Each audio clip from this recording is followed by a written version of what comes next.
Hello बच्चों, इससे पहले हमने आपकी पाठ्यपुस्तक बसंत के पाठ 3 हिमालय की बेटियां के पाठ्यपुस्तक से संबंधित प्रश्नोत्तर करे थे।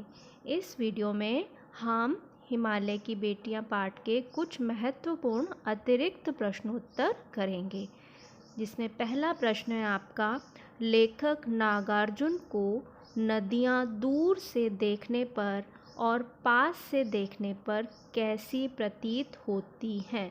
मतलब वो जब दूर से उनका रूप देखा तो उन्हें कैसा लगा, और जब उन्होंने नदियों को पास से जाकर देखा, जहाँ से वो निकलती हैं, जहाँ से वो बनती हैं, तो उनको क्या अंतर लगा।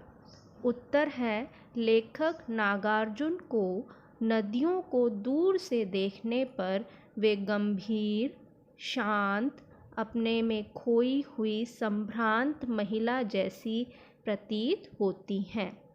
वहीं पास से देखने पर वे चंचल बालिका की तरह खिलखिलाकर हंसती, उछलती कूदती और उत्साहित प्रतीत होती हैं। प्रतीत होना मतलब लगना, क्योंकि जब वो दूर से देखा यानी कि जब उसको मैदानों में देखा तो वो कैसी शांत गंभीर होती हैं, उनके बहाव में तेजी नहीं होती।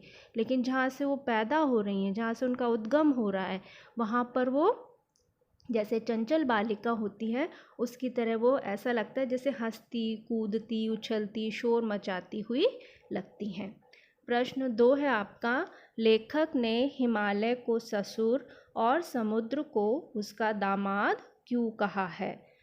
उत्तर, लेखक नागार्जुन ने हिमालय की बेटियां पाठ का मानवीकरण किया है। मैंने आपको बताया था मानवीकरण करने में हमें क्या करते हैं, हम जो है प्रकृति की किसी भी चीज़ का, चाहे वो चांद है, तारे हैं, पर्वत है, नदी है, कुछ भी है, उसको हम मनुष्य की तरह मानने लगते हैं। जैसे मनुष्य काम करता है, क्रियाकलाप करता है, ठीक वैसे ही हम जो है प्रकृति की चीज़ों को मनुष्य की तरह क्रियाकलाप करते हुए दिखाते हैं, या उस तरह के हम रिश्ते बना देते हैं।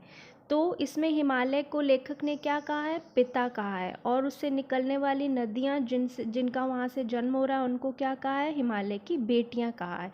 तो एक तरह से इस पाठ का लेखक ने क्या किया है, मानवीकरण किया है, जिसमें हिमालय को पिता और नदियों को उनकी बेटियाँ माना गया है। भारतीय परंपरा में बेटियों के 2 घर माने जाते हैं, एक उसके पिता का घर जहाँ वो जन्म लेती हैं, और दूसरा उसके पति का घर जहाँ वो विवाह के बाद जाती हैं। नदियाँ हिमालय रूपी पिता के घर जन्म लेती हैं और हंसती खेलती हुई बड़ी होकर अपने समुद्र रूपी पति के घर चली जाती है। अब मैंने ये क्या बोला है, हिमालय रूपी पिता, समुद्र रूपी पति। रूपी का मतलब होता है रूप बना देना, उसको बिल्कुल वही मान लेना।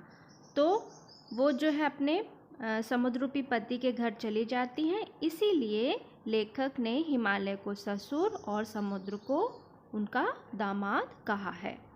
प्रश्न 3 है बेटा, कालिदास कौन थे, उन्होंने हिमालय को देवात्मा क्यों कहा है। देवात्मा मतलब देवों की आत्मा। तो उत्तर है, कालिदास संस्कृत के महाकवि थे। महाकवि मतलब बहुत बड़े कवि थे। भारतीय पुराण और ग्रंथों में हिमालय को देवभूमि या देवताओं का निवास स्थान माना गया है। निवास स्थान मतलब जहाँ पर वो बसते हैं, जहाँ पर वो रहते हैं, इसलिए कालिदास ने हिमालय को देवात्मा कहा है। मुझे उम्मीद है आपको ये प्रश्नोत्तर अच्छे से समझ में आ गए होंगे।